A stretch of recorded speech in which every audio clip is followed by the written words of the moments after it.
peristiwa-peristiwa penting seputar proklamasi kemerdekaan.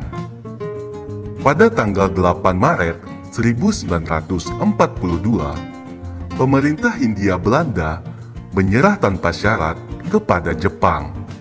Hal itu menandai berakhirnya penjajahan oleh Belanda. Setelah itu, Indonesia diduduki oleh Jepang yang berlangsung singkat, sekitar 3,5 tahun. Hal ini terjadi karena Jepang kalah melawan sekutu.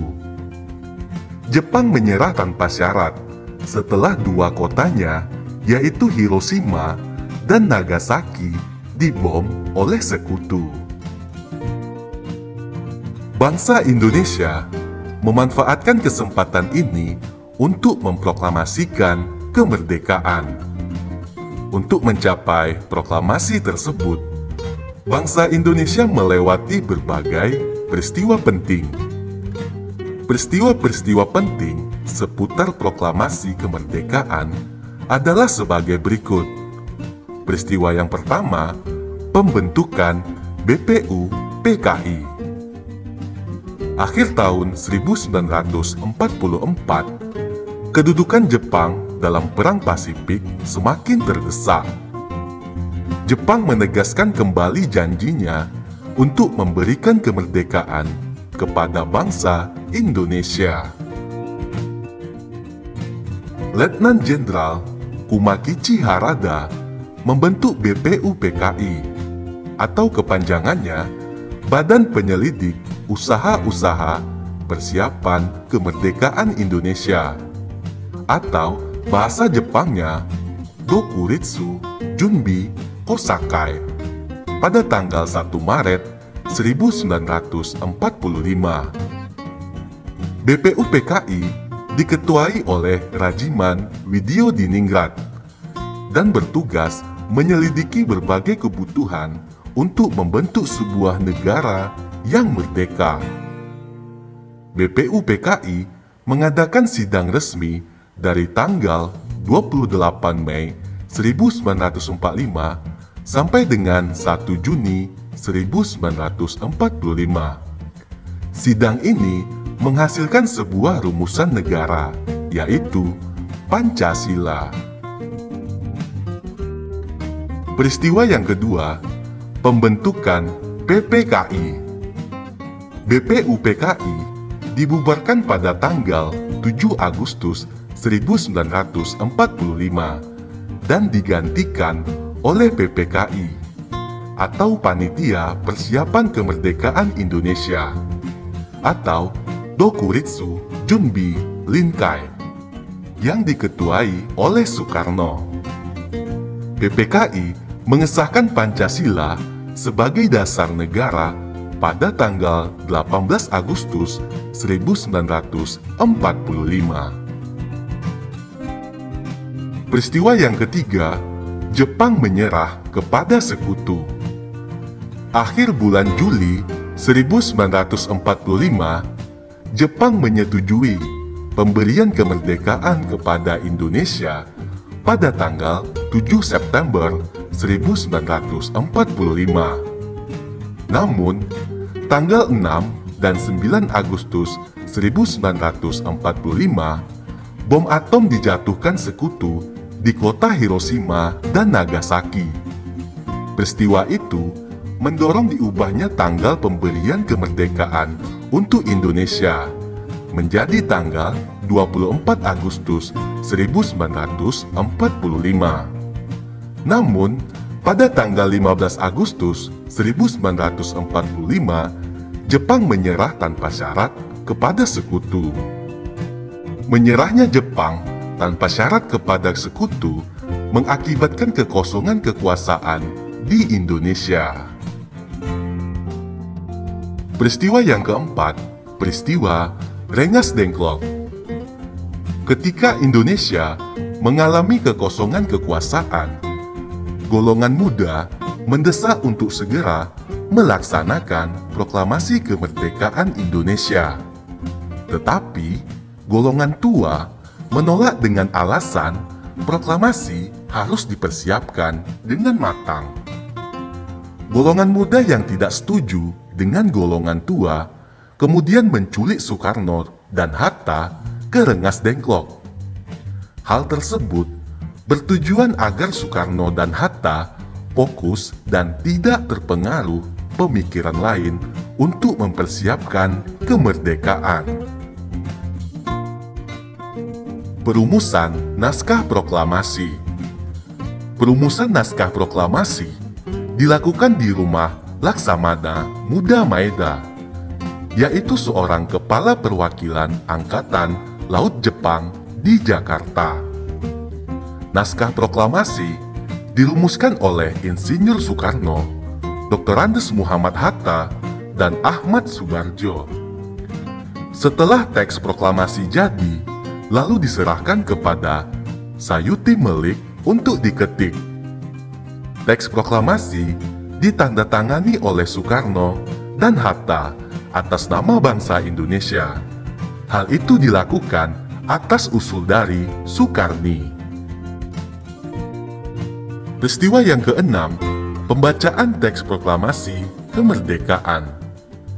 Hari Jumat, 17 Agustus 1945, pukul 10 waktu Indonesia Barat, pembacaan teks proklamasi kemerdekaan dilaksanakan di Jalan Pegangsaan Timur nomor 56, Jakarta. Teks proklamasi dibacakan oleh Insinyur Soekarno dan didampingi oleh Muhammad Hatta.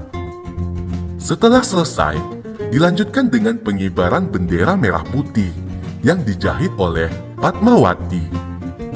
Pengibaran bendera dilakukan oleh Suhut dan S. Latif Hendra Diningrat. Pengibaran bendera diiringi lagu Indonesia Raya yang merupakan ciptaan dari W.R. Supratman. Peristiwa-peristiwa heroik setelah kemerdekaan. Peristiwa yang pertama, insiden bendera di Surabaya. Insiden bendera di Hotel Yamato, Tunjungan, Surabaya, terjadi pada tanggal 19 September 1945. Orang Belanda mengibarkan bendera merah putih biru di atap hotel. Rakyat menyerbu hotel untuk menurunkan bendera tersebut. Rakyat merobek warna biru pada bendera dan mengibarkan bendera merah putih kembali. Yang kedua, pertempuran 5 hari di Semarang. Pertempuran ini terjadi antara tentara Jepang dengan pejuang Indonesia pada tanggal 14 sampai dengan 18 Oktober 1945 di Semarang. Pasukan Tentara Keamanan Rakyat atau TKR dan para pemuda berjuang menghadapi tentara Jepang yang bersenjata lengkap. Untuk mengenang pertempuran ini, pemerintah membangun sebuah monumen yang bernama Tugu Muda. Peristiwa yang ketiga yaitu pertempuran 10 November 1945. Pertempuran ini terjadi di Surabaya. Pertempuran ini dilatar belakangi oleh tindakan sekutu atau pasukan Inggris yang membebaskan tawanan perang secara sepihak. Sekutu juga memerintahkan agar rakyat Surabaya menyerahkan senjatanya. Selain itu, peristiwa tewasnya Brigadir Jenderal A.W.S. Malabi tanggal 30 Oktober 1945 memunculkan kemarahan sekutu. Tanggal 9 November 1945, Mayor Jenderal E.C. Mansrek memberi ultimatum kepada rakyat Surabaya dan pemimpin Republik Indonesia untuk menyerah. Ancaman ditolak, sehingga sekutu melancarkan perang besar-besaran. Tanggal 10 November 1945, Kota Surabaya dibom dari pesawat udara, kapal perang, dan tank Inggris. Tokoh pemuda Surabaya yang bernama Bung Tomo berpidato berapi-api untuk membakar semangat rakyat Surabaya. Kota Surabaya dapat dipertahankan selama 3 minggu, hingga akhirnya pejuang Surabaya menyingkir keluar kota dan melakukan perang gerilya. Untuk mengenang sejarah ini, maka setiap tanggal 10 November diperingati sebagai Hari Pahlawan. Peristiwa yang keempat, Pertempuran Ambarawa.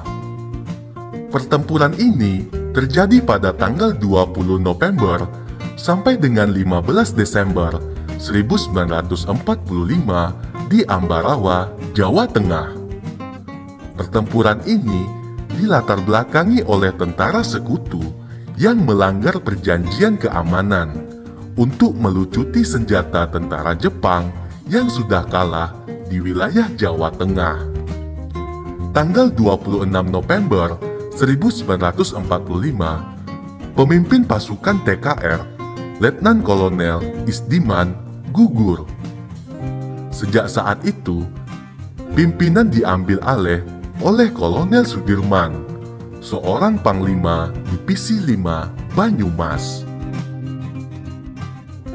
Berkat taktik jitu yang diterapkan oleh Kolonel Sudirman, pasukan TKR dapat memukul mundur pasukan sekutu pada tanggal 15 Desember 1945. Oleh karena itu, pada tanggal 15 Desember diperingati sebagai Hari Infanteri. Di Ambarawa juga didirikan sebuah monumen yang bernama Palagan Ambarawa. Yang kelima, Pertempuran Medan Area. Pertempuran ini terjadi pada tanggal 10 Desember 1945.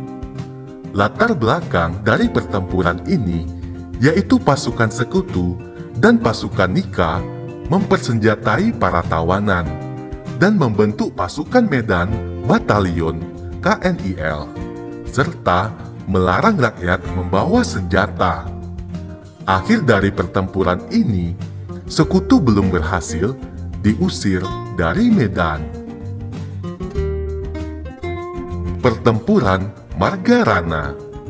Pertempuran ini terjadi pada tanggal 18 November 1946 di Bali.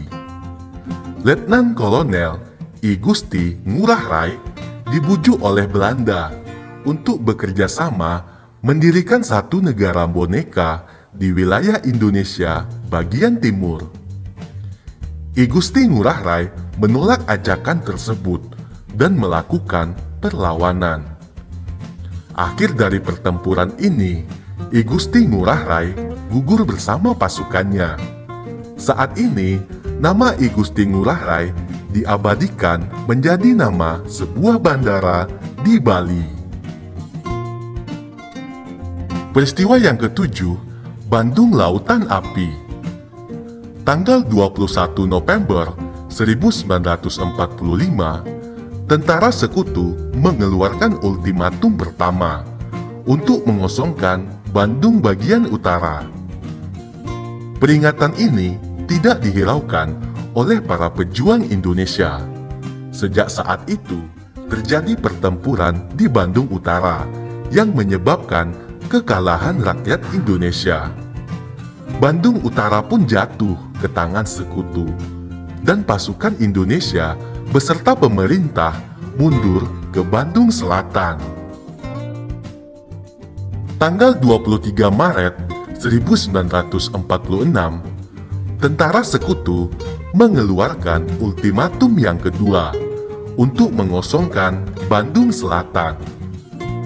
Demi keamanan dan keselamatan rakyat, pemerintah Indonesia memerintahkan TRI atau Tentara Republik Indonesia dan para pejuang untuk mengosongkan Bandung Selatan. Tapi Sebelum ditinggalkan, Bandung Selatan dibumi hanguskan atau dibakar agar tidak dapat dipakai oleh musuh. Meskipun demikian, para pejuang tetap melawan sekutu dengan taktik gerilya. Peristiwa tersebut dikenal dengan nama Bandung Lautan Api. Proses pembentukan NKRI. Setelah dibubarkannya BPUPKI pada tanggal 7 Agustus 1945, dibentuklah Panitia Persiapan Kemerdekaan Indonesia atau yang disingkat dengan PPKI. PPKI yang diketuai oleh Insinyur Soekarno memiliki beberapa tugas utama, yaitu meresmikan pembukaan dan batang tubuh Undang-Undang Dasar 1945,